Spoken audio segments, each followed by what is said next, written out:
আসসালামু আলাইকুম দর্শক। বর্তমানে যে অন্তর্বর্তীকালীন সরকার গঠিত হয়েছে 17 জনকে টিম করে, তো এই অন্তর্বর্তীকালীন সরকারকে নিয়ে জনমানবের ভিতরে অনেক আশঙ্কা। এই আশঙ্কা দূর করার জন্য আজকে আমি আপনাদেরকে দুটি বিষয় বলতে চাই। আপনারা জানেন যে বাংলাদেশ জন্মের পর থেকে শুরু করে যতগুলো নির্বাচন হয়েছে, নির্বাচনে প্রচুর খরচ এবং নেতারা নির্বাচনের পরে যখন ক্ষমতায় আসে নির্বাচনের টাকা ওসুল করার জন্যই প্রথমে কি করে, তার দুর্নীতি দিয়েই ক্ষমতায় স্থাপন করার চেষ্টা করে।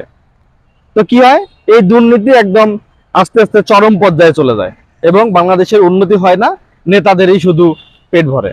তো অন্তর্বর্তীকালীন সরকার কিন্তু কোনো নির্বাচনের মাধ্যমে আসে নাই, তারপরেও তারা জনস্বীকৃত এবং মানুষের মতামত নিয়েই কিন্তু গঠিত হয়েছে। সেই ক্ষেত্রে আমরা আশা করতে পারি যে নির্বাচনের মাধ্যমে যে দলগুলো ক্ষমতায় আসতো তার থেকে অন্তর্বর্তীকালীন যে সরকার আছে এরা মানুষের বেশি সেবা করবে। এটা গেল এক।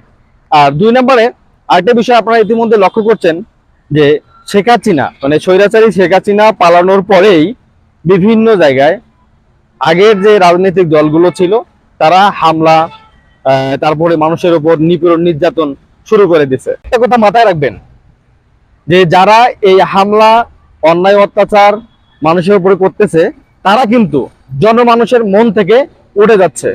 বাংলার মানুষ যেহেতু স্বৈরাচারের বিরুদ্ধে রুখে দাঁড়াতে শিখেছে, সংগ্রাম করতে শিখেছে, সেহেতু এই সংগ্রামের মাধ্যমে যেহেতু অন্তর্বর্তীকালীন সরকার গঠন হয়েছে, এদের মাধ্যমে অবশ্যই অবশ্যই সুষ্ঠু নির্বাচন হবে এবং যারা এখন মানুষের মন থেকে উঠে যাচ্ছে তারা কিন্তু ক্ষমতায় আসতে পারবে না।